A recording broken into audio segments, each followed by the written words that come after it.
These days, trailer boat game fishing has become so popular, and for good reason. Trailer boats now mix it with the big boats. And the guys at Hookem actually have a whole range of tubes that are going to suit your needs. And slimy tubes and tuna tubes are an integral part of any sort of blue water fishing, not just marlin, but for a lot of species.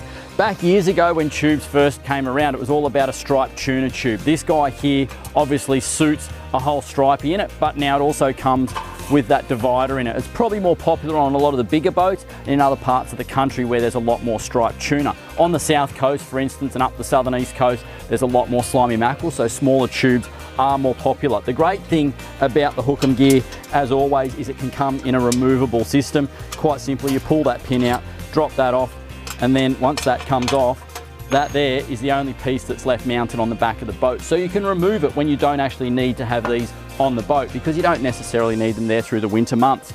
Adding to that, however, is the more popular tubes, and there's a range that you can actually choose from. You've got flush mounted like this, slimy tubes that can actually be mounted in the gunnels, so they're nice and neat, nothing sticking out, and they're really popular also on big boats, but also trailer boats are finding a lot of use for these. The most popular, however, is your twin slimy mackerel tube, just like this. That one there fits two slimies beautifully in it. From there, you hook your plumbing system up, and once again, you've got that on a removable system, so you can take it off the boat when you don't need it outside of game fishing. The other one that's quite popular, and especially getting up towards the north coast of New South Wales and southern Queensland, is the slightly bigger tube. This is the 4-inch tube, and it's really popular for guys up there because they get a lot of bonito, a lot of little bonito that fit beautifully in there. You know, they won't fit so well in the 3-inch tube for the slimies, but this is a really good in between if you want that bit of both, or even frigate mackerel and species like that. This one here can be permanently mounted. It's got this system, so it mounts flush into the back of the boat, exactly like I've done here. So you can buy these systems in single and double tubes. And as you see on the back of my boat, I've got one tube there, and they flush mount into the anchor well. The final piece of the puzzle, you can also get your mounting kit. This is the tubes, the fittings, and all the pieces you need to then run all the pipe work back from your tubes.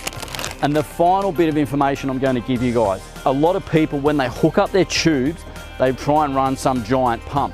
The idea is you don't need a huge pump to run these. You just want the water trickling out of the tube just like that. If you have too much flow, the bait that's in there keeps getting pushed out of the tube. He's got to work a lot harder to stay in there. Sometimes the bait dies, but most of all, when you go to pitch that bait at that marlin or chuck it in front of a big kingfish or whatever it may be, he's already tired. He's not going to kick as hard. So with a gentle flow like that, you'll find your bait sits in the tube. It's almost comatose. It just sits there, tail hardly moving.